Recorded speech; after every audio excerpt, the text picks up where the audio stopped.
Père et du Fils et du Saint-Esprit. Amen. Chers frères et sœurs,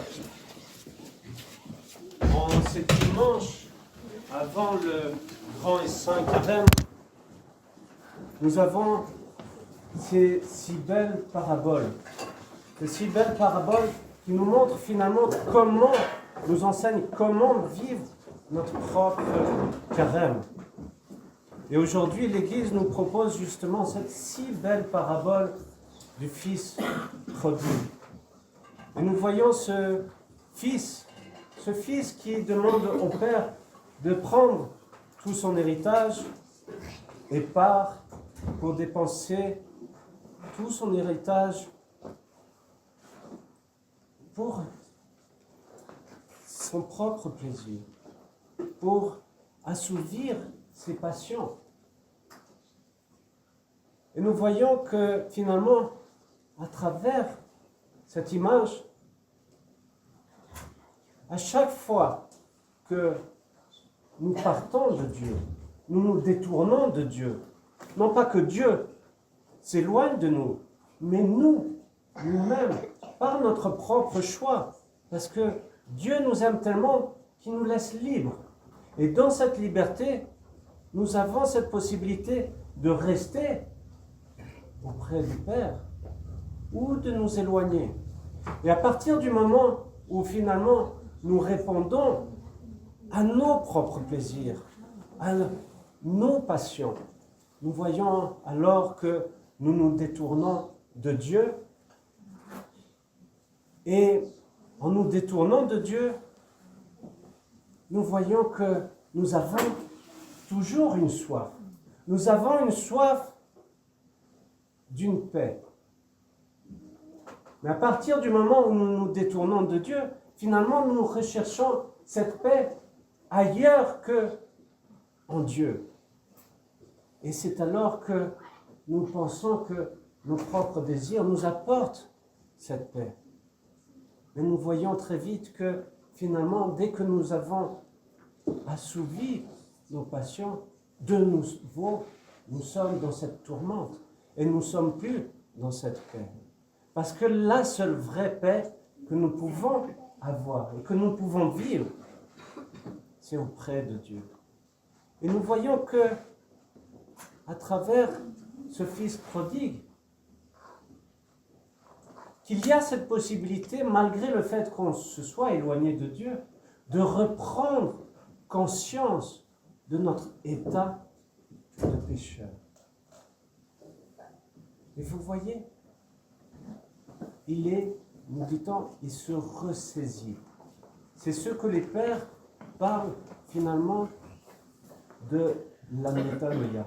Ça veut dire que avant d'avoir ce repentir, c'est cette prise de conscience de notre état de pécheur. Sans se rendre compte de cela, alors nous ne pouvons pas vivre ce repentir. Parce que pour vivre ce repentir, il nous faut cette humilité. Cette humilité de reconnaître que nous sommes pécheurs. Et alors, il se rappelle qu'auprès du Père, il y a cette vie. Loin du Père, c'est finalement cette mort spirituelle.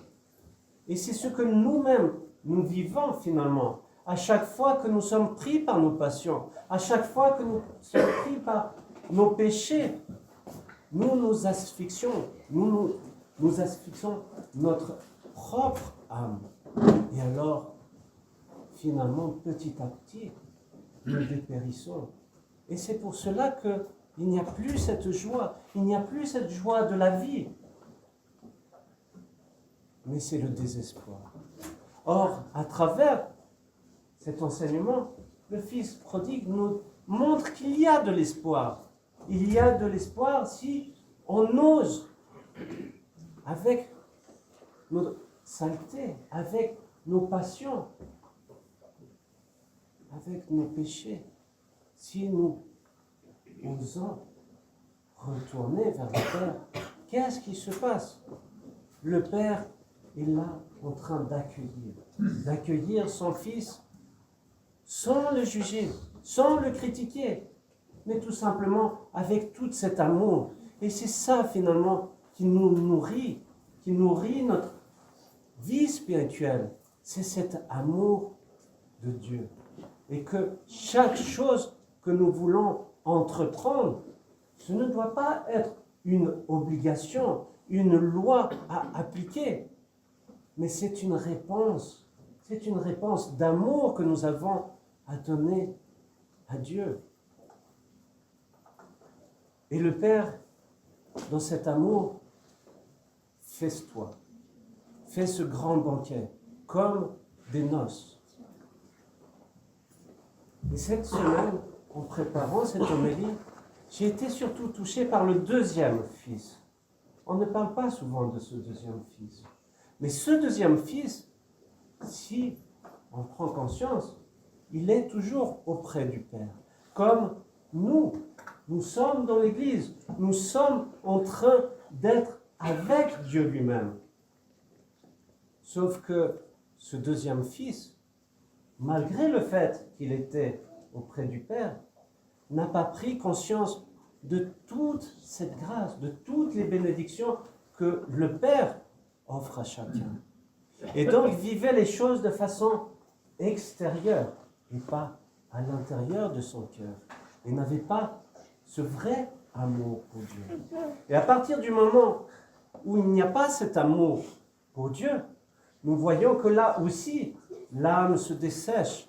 Et c'est pour cela que ce frère devient immédiatement jaloux, devient même en colère et s'énerve. Et vous voyez, malgré le fait qu'il était près du Père, il n'a pas pu vivre de cette expérience et était donc en dehors même qu'il était près du Père. Et je pense que cela est important de le souligner. C'est que souvent, nous venons à l'église, nous nous disons chrétiens, mais finalement, nous vivons les choses de façon extérieure. Je dois le faire, je fais cela. Non, je dois vivre l'amour. Je dois vivre de cet amour de Dieu et de prendre cette source de l'amour pour alors moi-même vivre et transmettre cet amour et d'être dans cette joie. Alors, chers frères et sœurs, ce carême qui va bientôt commencer s'ouvre à nous comme une opportunité, non pas comme quelque chose que je dois encore faire et être dans ce désespoir, mais plutôt dans cette joie d'accueillir ce carême pour pouvoir, d'une part, prendre conscience de mon péché, de mes faiblesses, mais aussi de reconnaître que Dieu est miséricordieux, que Dieu nous aime comme nous sommes.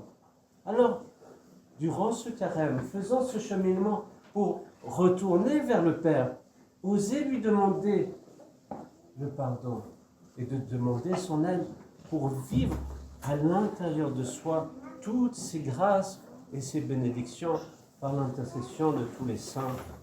Amen. Amen.